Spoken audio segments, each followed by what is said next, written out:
मुंबईत अमित साटम यांच्या कार्यालयाबाहेर काँग्रेस कार्यकर्त्यांनी आंदोलन केले।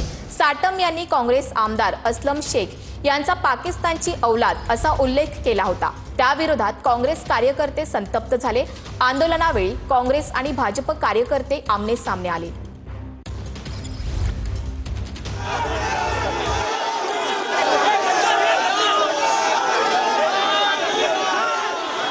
मुंबईमध्ये अमित साटमांच्या कार्यालयाबाहेर आज काँग्रेसनं आंदोलन केलेलं आहे।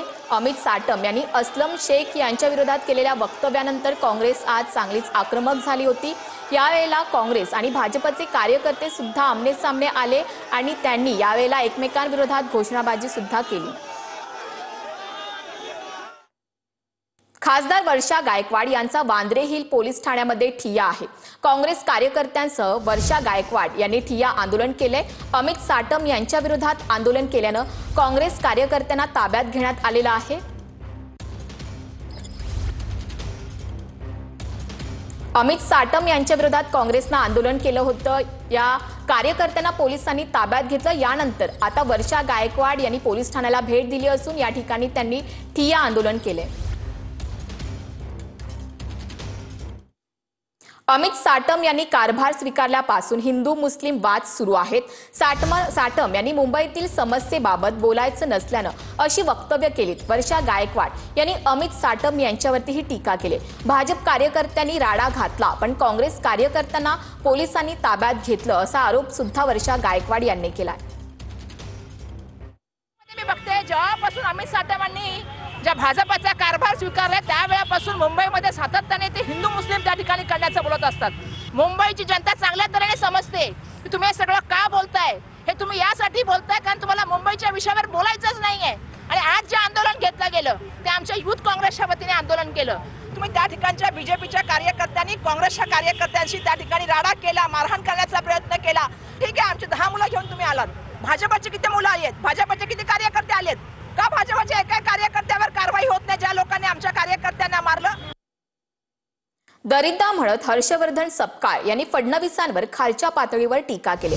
फडणवीस जातीपातीत भांडण लावणारा सर्वात मोठा आका असल्याचंही सपकाळ म्हणाले।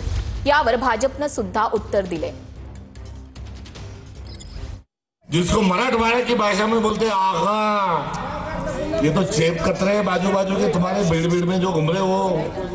मगर बड़ा आका जो है वो कौन है? तो देवेंद्र फडणवीस, जिसने ओबीसी विरुद्ध विजेएनटी की लड़ाई लड़ाई, जिसने विजेएनटी विरुद्ध आदिवासी की लड़ाई लड़ाई, जिसने हिंदू विरुद्ध मुसलमान की लड़ाई लड़ी, ये सबसे बड़ा डाकू, सबसे बड़ा आका और सबसे बड़ा दरिंदा यदि कोई होगा तो महाराष्ट्र का मुख्यमंत्री देवेंद्र फडणवीस है। देवेंद्रजी फडणवीस हे पोशिंदा आहेत म्हणून जनतेने त्यांना तिसऱ्यांदा निवडून दिले। हर्षवर्धन सपकाळजी आपली अगरबत्ती कुठे लागली नाही, त्यामुळं अशा पद्धतीनं प्रसिद्धीसाठी टीका करतायत। हर्षवर्धन सपकाळ यांची वैचारिक दारिद्र्यता आहे, त्यांची ही दिवाळखोरी आहे।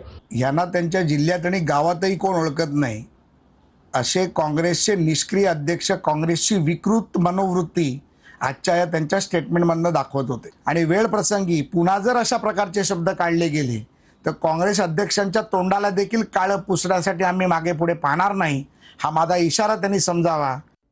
ओ सकपाळ, कोणाला दरिंदा म्हणता तुम्ही? काय तुमचं कर्तृत्व आणि योगदान या राज्यासाठी जरा सांगाल का? राज्यातील लोकप्रिय आणि यशस्वी मुख्यमंत्री देवाभाऊंवर बोलायची आपली लायकी आहे का? जरा तपासून तर बघा। जातीवादीचं राजकारण तुमच्या दिल्लीच्या आकाच्या वंश परंपरेतून सुरू झालंय। औरंग्यांच्या औलादींना मांडीवर बसवायचं आणि हिंदूंना डावलायचं।